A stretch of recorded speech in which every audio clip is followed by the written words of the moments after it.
Hello friends, मैं हिमांशु आपका स्वागत करता हूं हमारे यूट्यूब चैनल पर। दोस्तों, अभी तक हम क्या पढ़ चुके हैं? अभी तक हमने जो पढ़ा है, दो सिद्धांत हमने देख लिए। दो से यानी कि आपने ये मान ली चार सिद्धांत देखे हमने। कौन कौन से सिद्धांत देखे? एक तो हमने देखा थॉर्नडाइक का सिद्धांत देखा था। जी हाँ दोस्तों, थॉर्नडाइक के सिद्धांत में हमने क्या देखा? थॉर्नडाइक के सिद्धांत में हमने देखा उन्होंने अपना जो प्रयोग किया वो किस पर किया था? बिल्ली पर किया था। जी हाँ दोस्तों, उसके बाद हमने जो सिद्धांत देखा किनका देखा था? पावलोव का। और पावलोव ने अपना जो प्रयोग किया वो किस पर किया था? कुत्ते पर। और उन्होंने अपने जो सिद्धांत को नाम दिया, कौन सा नाम दिया? शास्त्रीय अनुबंधन का सिद्धांत। ठीक है दोस्तों, उसके बाद हमने थर्ड देखा था वॉटसन का सिद्धांत।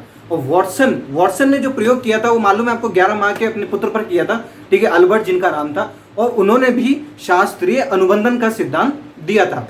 उसके बाद हमने चौथा पढ़ा था हमने एडविन गुथरी का सिद्धांत, जिसका नाम था व्यवहार प्रत्यास्थापन या व्यवहार स्थानापन्न का सिद्धांत। जी हाँ दोस्तों, ठीक है ना। तो हमने अभी तक ये चार सिद्धांत पढ़ चुके हैं।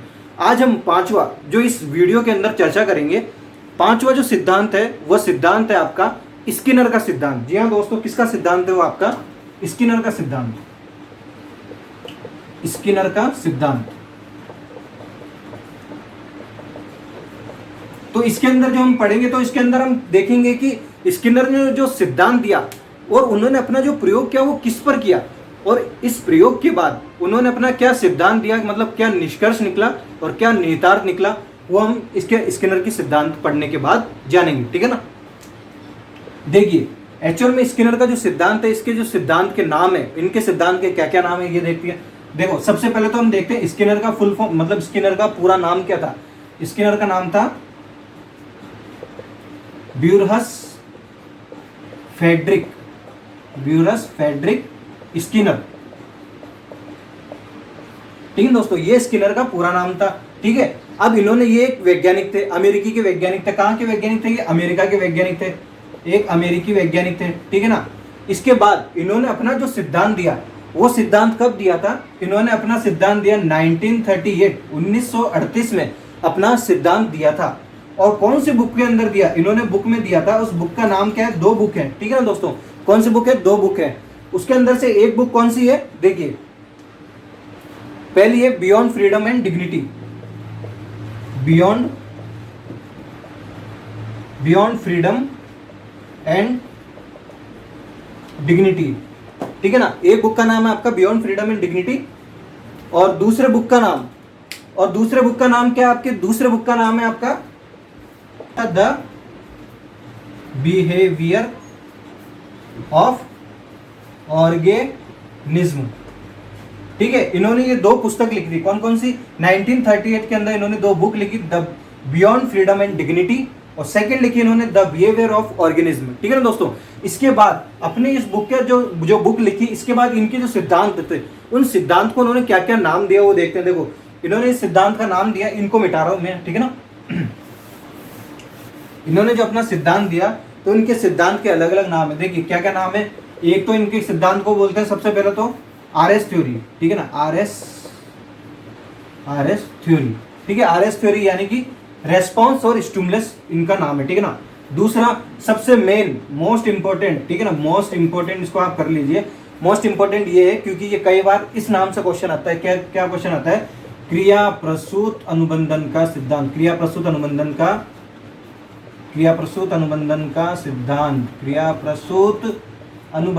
का सिद्धांत, ये मोस्ट इंपॉर्टेंट है दोस्तों, क्योंकि एग्जाम में जो क्वेश्चन आता है आपका वो मैक्सिमम सबसे ज्यादा वो इसी टॉपिक या फिर ये बोल लीजिए इसी शब्द से ज्यादा पूछा जाता है कि क्रिया प्रसूत अनुबंधन का सिद्धांत किसने दिया था। ठीक है ना। उसके बाद थर्ड आप ये बोल लीजिए ऑपरेंट कंडीशनिंग थ्योरी भी कहते हैं इंग्लिश में। इन्हें क्या बोलते हैं?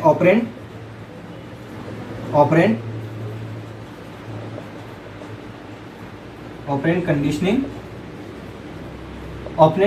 कंडीशनिंग थ्योरी, यानी कि आरएस थ्योरी, क्रिया प्रसूत अनुबंधन का सिद्धांत, ऑपरेंट कंडीशनिंग थ्योरी, और फोर्थ इनके सिद्धांत का और क्या नाम हो सकते हैं आप? फोर्थ इनके सिद्धांत का नाम रिक्त प्रणाली उपागम। फोर्थ क्या है आपका? रिक्त प्रणाली उपागम।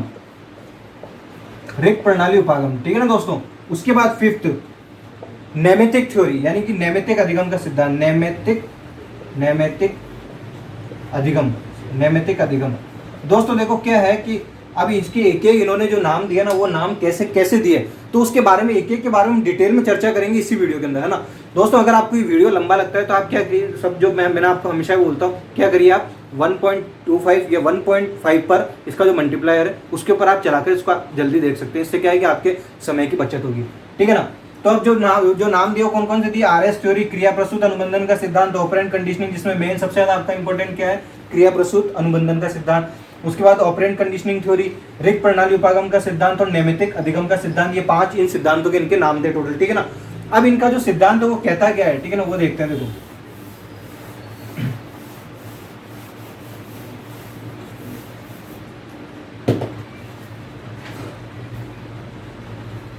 तो ये हमने देख लिया कि इनके जो नाम थे, इनके सिद्धांत के नाम, और इन्होंने अपना प्रयोग किन के ऊपर किया, ठीक है ना। अब ये देखते हैं हम कि इन्होंने जो स्किनर ने अपना जो प्रयोग किया वो किन पर किया। तो दोस्तों क्या है कि देखो अभी तक जो हमने देखा, हमने दो नाम देख लिए, सिद्धांत देख लिए, ठीक है, उनके सिद्धांत के नाम क्या क्या थे। अब हम ये देखेंगे, जैसे हम प्रयोग देख लेंगे उसके बाद हम ये देख लेंगे कि इन्होंने जो सिद्धांत के जो नाम दिए ना, वो नाम कैसे दिए, यानी कि उनके एक एक सिद्धांत के बारे में बताऊंगा आपको कि इनके जो सिद्धांत के नाम है वो नाम कैसे डिटरमाइंड हुए हुए हैं, ठीक है ना। अब देखिए हम सबसे पहले क्या करते हैं, स्किनर का प्रयोग देखते हैं। क्या देखते हैं, स्किनर का प्रयोग देखते हैं। सबसे पहले तो ये जान लीजिए कि स्किनर ने जो अपना जो सिद्धांत दिया था, यानी जो प्रयोग किया था, वो सिद्धांत प्रयोग करने के बाद सिद्धांत निकाला तो किसके बेस पर निकाला था, वो प्रभाव नियम के आधार पर निकाला, प्रभाव का नियम। अब ये प्रभाव का नियम जैसे हम मालूम है ना, आपको पहले पढ़ चुके हैं, कौन सा, ये थॉर्नडाइक के प्रभाव का नियम है। यानी कि प्रभाव का नियम क्या कहता है, प्रभाव का नियम कहता है ये इससे, यानी कि आप यूं कह लीजिए इससे, या फिर इसे संतोष या असंतोष का नियम कह लीजिए, संतोष या असंतोष का नियम, संतोष या असंतोष का नियम। कैसे, देखिए प्राणी कोई भी क्रिया लगा, यानी प्राणी कोई भी होता है तो वो क्रिया कब तक करेगा, जब तक उसे सकारात्मक रूप से मतलब रेस्पॉन्स मिलेगा। मान लीजिए अगर आप कोई काम कर रहे हैं, ठीक है ना, और अगर आपको वहां से सकारात्मक परिणाम मिलता है यानी संतोषजनक परिणाम मिलता है तो उस क्रिया को आप लगातार करेंगे, और अगर आपको नकारात्मक यानी असंतोषजनक परिणाम मिलता है तो आप उस क्रिया को आगे नहीं करेंगे। ये थॉर्नडाइक का प्रभाव का नियम कहलाता है।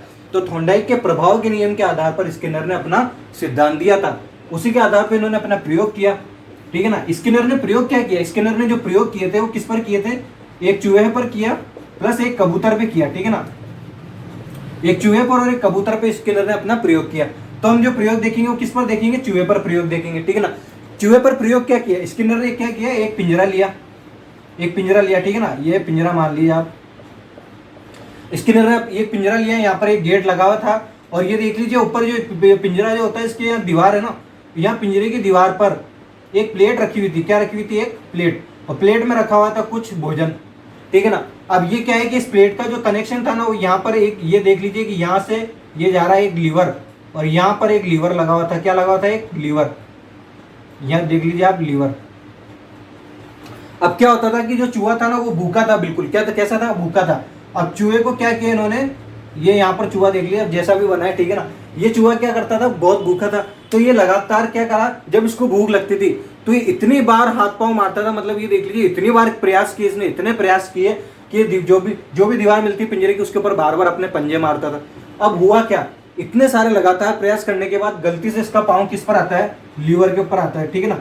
और जैसे लीवर के ऊपर इसका पाँव गिरता है, तो लीवर के ऊपर पाँव गिरते ही क्या करता है, लीवर से पाँव गिरा लीवर पर, और यहाँ पर ये जो लीवर जो जिसका कनेक्शन या खाने की प्लेट से था, तो जैसे यहाँ पाँव गिरा है, जैसे पाँव पड़ा तो यहाँ इसमें खाने की प्लेट पे से थोड़ा सा खाना यहाँ पर गिर गया पिंजरे में, और जैसे वो खाना थोड़ा सा पिंजरे के अंदर गिरता है तो चूहा क्या करता है, उसको खाकर अपनी भूख मिटा लेता है। अब ये क्या करता है चूहा, ये ऐसे प्रयास लगातार करता है हर दिन, जब भी भूख लगती है तो ये क्या करता है, पाँव मारता रहता है। अब ऐसे क्या है कि लगातार प्रयास करते करते इसको धीरे धीरे ये अभ्यास हो चुका था कि क्या करना है भाई साहब, मेरे को क्या करना है, सीधे अब लीवर पे पाँव मारना है और वहां से कुछ भोजन नीचे गिरेगा, उसको खा के अपनी भूख मिटा लेगा, ठीक है ना। तो स्किनर इस प्रयोग के द्वारा कहना क्या कहना चाहते हैं, स्किनर ये कहना चाहते हैं कि इन्होंने जो अपना प्रयोग किया ना, स्किनर ने जो अपना प्रयोग किया वो ज्ञात उद्दीपन के प्रति किया। किसके प्रति, अज्ञात उद्दीपन के प्रति। किसके प्रति किया, अज्ञात उद्दीपन के प्रति, अज्ञात उद्दीपन के प्रति। अज्ञात उद्दीपन के प्रति कैसे, क्योंकि देखिए ये जो खाना है ये इसका उद्दीपन है भूख, यानी कि ना भोजन, और ये अज्ञात कैसे हुआ। देखिए हमने अभी तक थॉर्नडाइक का और पावलोव का सिद्धांत देखा, ठीक है ना। थॉर्नडाइक ने जो बिल्ली पर सिद्धांत दिया था, प्रयोग किया था, उसके अंदर इन्होंने बिल्ली के सामने पिंजरे के बाहर भोजन रखा था, तो वो कौन सा उद्दीपन हुआ, ज्ञात उद्दीपन, यानी कि बिल्ली को मालूम था कि बाहर खाना रखा हुआ है और उसके प्रति उसको अनुक्रिया करनी है।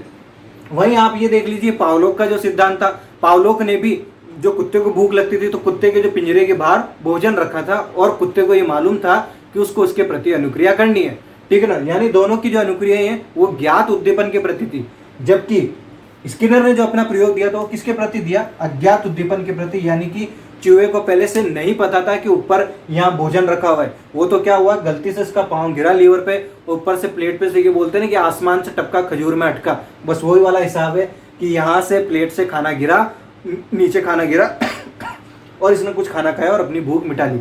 ये इसके अपने स्किनर का प्रयोग था। अब देखिए, अब जो प्रयोग किया ना, अब इसके बाद अब देखिए उसके कुछ आपको वो बताता हूँ।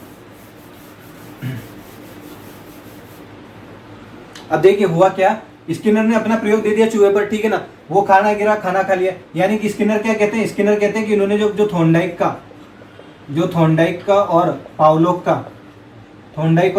का जो प्रयोग था, इनका जो प्रयोग था वो किस पर था, इनका प्रयोग था ज्ञात उद्दीपन के प्रति, जबकि स्किनर का सिद्धांत क्या कहते हैं, स्किनर कहते हैं कि अज्ञात उद्दीपन, यानी कि अज्ञात, अपना जो प्रयोग किया इन्होंने अज्ञात उद्दीपन के प्रति, तो स्किनर कहते हैं कि अज्ञात उद्दीपन के प्रति किया गया व्यवहार, वो कौन सा व्यवहार कहलाता है, वो क्रिया प्रसूत व्यवहार कहलाता है। कौन सा व्यवहार कहलाता है, क्रिया प्रसूत, ठीक है ना, क्रिया प्रसूत व्यवहार कहलाता है, या फिर ये कह लीजिए सक्रिय व्यवहार कहलाता है, ठीक है ना। जबकि अनुक्रिया, अज्ञात उद्दीपन के प्रति की गई अनुक्रिया, तो क्या आपकी जो अनुक्रिया है वो कौन सी है, उत्सर्जित या निर्गमित अनुक्रिया है। अब देखिए एक्चुअल में क्या है कि क्रिया प्रसूत क्या होता है, इसका अर्थ जानते हैं पहले, है ना। क्रिया प्रसूत क्या होता है, क्रिया प्रसूत ही होता है जब भी कोई प्राणी या मानव, यानी कि कोई भी प्राणी या मानव किसी चीज के प्रति अपनी इच्छा जागृत करता है, यानी किसी चीज को पाने की जो इच्छा करता है ना, वो क्रिया प्रसूत व्यवहार कहलाता है। यानी कि ये बोलते हैं कि अज्ञात उद्दीपन के प्रति किया गया व्यवहार क्रिया प्रसूत या सक्रिय व्यवहार, यानी कि प्राणी या मानव किसी चीज के प्रति अपनी जो इच्छा दिखाता है वही इसका व्यवहार होता है। जबकि अनुक्रिया कौन सी होती है, उत्सर्जित, यानी कि वो उस चीज के प्रति उत्सर्जित होकर जो किया गया व्यवहार है वो अनुक्रियात्मक, वो कौन सा, उत्सर्जित व्यवहार है, ठीक है ना। अब देखिए क्या होता है कि थॉर्नडाइक को जो पावलोक है ना, थॉर्नडाइक पावलोक जो है वो अपना वो जो सिद्धांत देते हैं वो किस पर देते हैं, ज्ञात उद्दीपन के प्रति, किसके, ज्ञात उद्दीपन के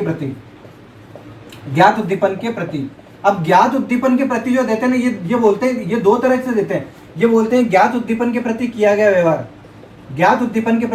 व्यवहार, अनुक्रियात्मक व्यवहार कहलाता है। कौन सा, अनुक्रियात्मक व्यवहार, यानी कि जो आपको मालूम है पहले से बाहर भोजन रखा हुआ है, ठीक है ना, आप उसी भोजन के प्रति, जो मालूम है भोजन दिख रहा है उसके प्रति क्रिया कर रहे हैं, तो कैसा व्यवहार हो गया, अनुक्रियात्मक व्यवहार हो गया, जो कि स्किनर नहीं मानता। और जो कहते हैं कि जो अनुक्रिया होती है ना, वो कौन सी अनुक्रिया कहलाती है, ये बोलते हैं अनुक्रिया जो इनकी वो एक प्रकाशित अनुक्रिया, प्रकाशित अनुक्रिया क्या होता है, प्रकाशित अनुक्रिया है कि जो, यानी कि उदाहरण के तौर पे आप ये देख लीजिए कि अगर आपके हाथ में अगर आप पिन चुबाते हैं ना, तो एकदम आप हाथ हटा लेंगे, यानी कि वो प्रकाशित हो गई, यानी कि आपको मालूम है। वैसे ही भोजन को देखकर लार टपकाना, ये भी प्रकाशित अनुक्रिया, यानी कि उसको मालूम है भोजन, तो उसको देखकर लार टपका रहा है, वो प्रकाशित अनुक्रिया। हाथ में पिन चुभ रही है, आपके हाथ एकदम हाथ हटा रही, क्योंकि आपको दिख रही है वो पिन चुभना है, ठीक है ना, तो वो आ गई आपकी प्रकाशित अनुक्रिया, ठीक है। तो ये हो गया आपके थॉर्नडाइक पावलोक ने ज्ञात उद्दीपन के प्रति दिया, जबकि स्किनर ने अज्ञात उद्दीपन के प्रति अपना प्रयोग दिया था, ठीक है। अब क्या है, देखिए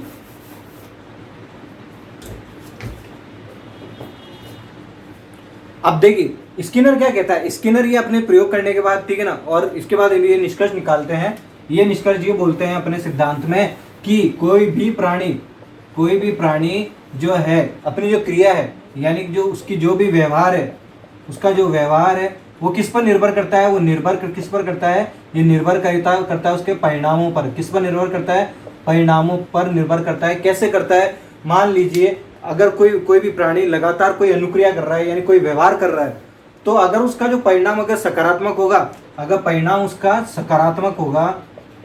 अगर सकारात्मक होगा, तो भविष्य में वो अनुक्रिया करने या वह व्यवहार करने की जो इच्छा है, यानी कि जो व्यवहार करने की जो पॉसिबिलिटी है वो रहेगी, पॉसिबिलिटी, यानी भविष्य में वैसा व्यवहार कर सकता है। लेकिन अगर परिणाम अगर नकारात्मक आता है, यानी असंतोषजनक परिणाम आता है, तो भविष्य में उसकी कोई संभावना नहीं है कि वापस उसको दोहराया जाए, ठीक है ना।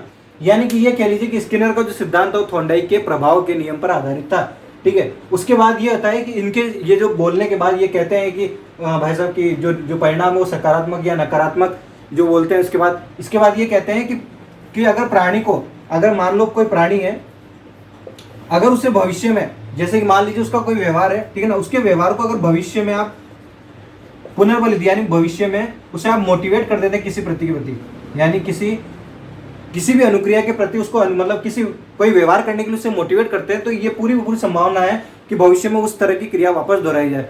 ठीक है, ये आपके स्किनर का जो निष्कर्ष है वो ये कहते हैं कि ये कुल मिला के व्यवहार परिणामों पर निर्भर करता है, यानी अगर सकारात्मक परिणाम हुआ, संतोषजनक परिणाम हुआ तो वापस दोहराएगा, अगर नकारात्मक नेगेटिव परिणाम आ रहा है, उसका असंतोषजनक आ रहा है, तो भविष्य में उसको दोहराए जाने की कोई खास संभावना नहीं है। ठीक है, इसके बाद क्या बोलते हैं, इसके बाद स्किनर बोलते हैं इन्होंने एक चीज का विरोध किया था। किसका किया था? देखिए, स्किनर ने विरोध किया था। स्किनर बोलते हैं कि ये पावलोव के टाइप एस थ्योरी कैसे, यानी कि स्टिमुलस रिस्पॉन्स, ठीक है ना, इसका विरोध करते हैं। टाइप एस थ्योरी का विरोध क्यों कहते हैं? ये जो स्किनर, क्योंकि पावलोव का सिद्धांत क्या था? उद्दीपन नहीं तो अनुक्रिया नहीं, ये इसका विरोध करते हैं भाई साहब स्किनर बोलते हैं गलत, दिस इज रॉन्ग, क्योंकि वो कहते हैं कि भाई साहब पहले हम अनुक्रिया करवाते हैं किसी भी प्राणी को, उसके बाद वो अगर वो लगातार अनुक्रिया करता है, तो अगर अनुक्रिया करते करते मान लो उसके ऊपर वो प्रयास उसका सफल हुआ तो वो उसको उद्दीपन मिल जाता है, ठीक है ना, इसलिए वो बोलते हैं कि वो उसका विरोध करते हैं। ठीक है, अब ये बोलते हैं स्किनर ये कहते हैं कि ये जो इनका जो सिद्धांत है ना, इनका जो सिद्धांत है वो एक तरह से ये देख लीजिए कि पुरस्कार का आधार बन जाता है। कैसे? अगर मान लीजिए अगर आप कोई कार्य कर रहे हैं, कोई अनुक्रिया कर रहे हैं, अगर आपको कोई उसके लिए पुरस्कार दे, तो ये भविष्य में संभावना है कि आप उस जो व्यवहार है उसको एक अच्छे तरीके से वापस करेंगे या फिर उसमें कुछ सुधार लाएंगे और उसे लगातार करेंगे, तो ये पुरस्कार प्राप्ति का साधन बनता है इनका सिद्धांत। ठीक है, इसके बाद स्किनर का जो सिद्धांत है ना, स्किनर का कौन सा? क्रिया प्रसूत। ये नाम क्यों देते हैं क्रिया प्रसूत के? पहले ये देख लीजिए, नैमित्तिक अधिगम का जो सिद्धांत है वो क्यों देते हैं? क्योंकि ये बोलते हैं कि जो चूहा जो है वो अपना जो व्यवहार करता है, यानी कि जो प्रयोग करते हैं, जो भोजन, चूहा क्या करता है? अपने भोजन के प्रति व्यवहार करता है। किसके प्रति? तो भोजन के प्रति व्यवहार करता है, तो इन्होंने कौन सा नाम दिया? नैमित्तिक अधिगम का सिद्धांत, यानी भोजन के प्रति किया गया व्यवहार, इनका तो नैमित्तिक जो क्रिया है वो इन्होंने अपना लर्निंग दिया था। ठीक है, इसका जो सिद्धांत दिया, उसके बाद ये बोलते हैं क्रिया प्रसूत अधिगम का सिद्धांत। क्रिया प्रसूत अधिगम का सिद्धांत क्या कहते हैं? क्रिया प्रसूत अधिगम का सिद्धांत, जैसे कि अभी बताया था आपको, किसी प्राणी द्वारा किसी चीज को पाने की इच्छा, ठीक है ना, क्रिया प्रसूत आप देख लीजिए, यूं बोलिए या फिर सक्रिय अनुबंधन, है ना, यानी कि किसी प्राणी की किसी भी चीज के प्रति इच्छा, जो ऐच्छिक रूप से व्यवहार कर रहा है खुद, वो इसके क्रिया प्रसूत अनुबंधन का सिद्धांत हो गया। ठीक है, उसके यानी कि हमने देख लिया क्रिया प्रसूत देख लिया एक, ठीक है, उसके बाद नैमित्तिक क्यों कहते हैं, नैमित्तिक भी देख लिया। ठीक है, उसके बाद तीसरा हम देखते हैं इनका जो सिद्धांत था कौन सा? आरएस थ्योरी, वो भी आपको मालूम है। ठीक है, उसके बाद एक और सिद्धांत कौन सा रहा? इनका जो सिद्धांत रहा तीसरा, आरएस थ्योरी भी आपने देख लिया। ठीक है ना, इसके बाद हम क्या देख रहे हैं? इसके बाद देख रहे हैं प्रकाशित अनुक्रिया क्या है? जैसा कि आपको पहले बताया कि भाई साहब क्या है कि जैसे भोजन को देखकर लार टपका रहे हैं, ये पावलोव का सिद्धांत था। ठीक है ना, और अगर आपके हाथ में पिन चुभ रही है, आप हाथ पीछे हटा रहे हैं, ठीक है, तो वो हो गई आपके प्रकाशित अनुक्रिया। ये आपका टोटल कुल मिला के हो गया आपके स्किनर के सिद्धांत को हमने देख लिया, प्रयोग को देख लिया। अब हम देखेंगे इन दोनों का अंतर देखेंगे। ठीक है ना, देखिए अब जो हम देखेंगे इन दोनों सिद्धांत के बीच में अंतर देखेंगे। किसका? एक तो पावलोव का, ठीक है ना, एक पावलोव का और एक स्किनर का। तो इस जो पावलोव का कौन सा सिद्धांत है? शास्त्रीय अनुबंधन का सिद्धांत। कौन सा? शास्त्रीय अनुबंधन का सिद्धांत। जबकि किसका कौन सा है? सक्रिय अनुबंधन का सिद्धांत। ठीक है ना, अब इन दोनों के बीच में हम अंतर देखेंगे। अब इन दोनों के बीच में अंतर कैसे? देखिए, पहले तो ये है कि पावलोव का जो सिद्धांत है ना, वो क्या है? पावलोव का जो सिद्धांत है वो ज्ञात उद्दीपन के प्रति, यानी किसके प्रति है? ज्ञात उद्दीपन के प्रति। जबकि स्किनर का जो सिद्धांत है वो किसके प्रति है? अज्ञात उद्दीपन के प्रति सिद्धांत है, यानी कि चूहे को मालूम नहीं ऊपर खाना है। ठीक है ना, दूसरा ये देख लीजिए, पावलोव जो अपना प्रयोग करते हैं ना, वो पहले ये करते हैं कि पहले उसे मोटिवेट करते हैं, यानी पहले उसे पुनर्बलन देते हैं, बाद में अनुक्रिया करता है, बाद में अनुक्रिया करता है। ठीक है ना, प्राणी। जबकि इसके अंदर स्किनर में उल्टा है। स्किनर क्या करते हैं? पहले भाई साहब ये बोलते हैं पहले थकाते हैं इंसान को, पहले खूब प्रयास करवाते हैं, यानी पहले खूब अनुक्रिया करवाते हैं, बाद में उसको पुनर्बलन देते हैं वापस कि ये बाद में कर, ठीक है ना, यानी बाद में उसको पुनर्बलन देते हैं, कब देते हैं, बाद में, ठीक है। ये इन दोनों के बीच में एक तो अंतर हो गया, ठीक है। इसके बाद आप ये देख लीजिए पावलोव का जो सिद्धांत है वो किस पर है, टाइप एस थ्योरी पर है, टाइप एस थ्योरी, यानी कि स्टिमुलस, यानी पहले ज्ञात जो उद्दीपन होता है पहले ज्ञात होता है, इन टाइप एस थ्योरी है, ठीक है ना। जबकि स्किनर का क्या है, टाइप आर थ्योरी, यानी कि रेस्पॉन्स, पहले ये रेस्पॉन्स देता है, पहले अनुक्रिया देता है, तो टाइप आर इनकी थ्योरी है, ठीक है। अब देख लीजिए दोस्तों, ये क्या होता है कि स्किनर जो है ना वो ये कहते हैं कि इन्होंने मेन रूप से अपना जो निष्कर्ष निकाला, वो स्किनर ये निष्कर्ष निकालते हैं, आप ये देख लीजिए कि जो भी व्यवहार होता है वो सकारात्मक पर बल देते हैं, किस पे, सकारात्मक पुनर्बलन पर बल देते हैं, सकारात्मक पुनर्बलन पर। ये कहते हैं कि अगर आपको पॉजिटिव और मोटिवेट मिल रहा है तो आपकी उस क्रिया को भविष्य में करेंगे, अगर नेगेटिव मिल रहा है तो ये नेगेटिव का तो पूरी तरह से विरोध करते हैं कि अगर आपको नेगेटिविटी मिल रही है तो आप उसको वापस भविष्य में नहीं दोहराएंगे। लेकिन इनके जो फाइनल रूप से ये भी बोल दिया उन्होंने, ठीक है ना। उसके बाद ये कहते हैं कि अगर कोई प्राणी, अगर किसी प्राणी को मतलब ये देख लीजिए, अगर कोई बालक है और वो कोई गलत व्यवहार कर रहा है, तो अगर आप उसको थोड़ी देर के लिए दंड दे देते हैं तो वो केवल उस समय के लिए छोड़ सकता है, हो सकता है वो उस समय के लिए उस व्यवहार को करना छोड़ दे, लेकिन हो सकता है भविष्य में अगर उसको वापस पुनर्बलन मिले तो उस क्रिया को दोहरा सकता है। यानी कि आप जो दंड है ना वो कई बार नकारात्मक का काम ऐसा कर जाता है कि कुछ समय के लिए उसको छोड़ सकता है, लेकिन अगर भविष्य में उसको पुनर्बलन मिल गया तो वापस उसको दोहरा सकता है, ठीक है ना। ये इनका स्किनर का सिद्धांत और इसका निष्कर्ष था, ठीक है। तो दोस्तों देखो क्या है कि अब देखते हैं स्किनर का जो इनका जो शैक्षिक निहितार्थ निकलता है वो क्या निकलता है। देखिए इनका शैक्षिक निहितार्थ ये निकलता है कि स्किनर कहते हैं कि शैक्षिक निहितार्थ, इनके सिद्धांत का जो शैक्षिक निहितार्थ है वो क्या निकलता है, इनके शैक्षिक निहितार्थ, यानी कि यूं कह लीजिए कि इनका जो सिद्धांत है वो कहाँ पर अप्लाई हो सकता है, यूं कह लीजिए, ठीक है ना। तो ये बोलते हैं कि एक तो अभिक्रमित अनुदेशन पर, एक अभिक्रमित अनुदेशन पर कैसे, यानी कि किसी को अगर आप क्रम वाइज, यानी कि as a step by step, ठीक है ना, वैसे अभिक्रमित हो गया आपका अभिक्रमित अनुदेशन। या फिर यूं कह लीजिए कि अगर आपको इनको कोई कंप्यूटर शिक्षण देना हो, किसी बालक को कंप्यूटर शिक्षण देना हो, ठीक है, या फिर यूं कह लीजिए कि कोई मशीन शिक्षण देना हो, तो इनके ऊपर ये इनका सिद्धांत काम कर जाएगा। इनका जो प्रयोग है वो एक तरह से जो सिद्धांत वो इसी के ऊपर आधार पर है, ठीक है ना। उसके बाद ये बोलते हैं कि स्किनर के अभिक्रमित अनुदेशन, और इसके बाद स्किनर ने जो टोटल अपने रूप से जो स्किनर की जो दो सिद्धांत जो मतलब प्रॉपर रूप से हो गए, कौन से हो गए, एक तो ये मान लीजिए कि अभिक्रमित रूप से, अभिक्रमित यानी दो और नाम हो गए इनके सिद्धांत के, कौन से, अभिक्रमित अनुदेशन, एक तो अभिक्रमित अनुदेशन और एक रेखीय अनुदेशन, ठीक है ना। रेखीय अनुदेशन और अभिक्रमित अनुदेशन ये दोनों किसके हो गए, ये दोनों स्किनर के हो गए, ठीक है ना। जबकि यानी कि स्किनर ने अभिक्रमित अनुदेशन और जो रेखीय अनुदेशन ये दोनों इन्होंने बताया कि किसी भी बालक के विकास के लिए दोनों महत्वपूर्ण होते हैं, स्किनर का हो गया, ठीक है ना। इसके बाद ये ऐसे का ऐसा एक अगर मतलब आगे चल के आपको ऐसा का ऐसा एक और नाम मिलेगा, कौन सा, ये देख लीजिए शाखीय अनुबंधन, कौन सा, शाखीय अनुदेशन का सिद्धांत मान लीजिए, शाखीय अनुबंधन का सिद्धांत है ना। शाखीय अनुबंधन वो किसने दिया था, ये दिया था आपके नॉर्मन ए क्राउडर,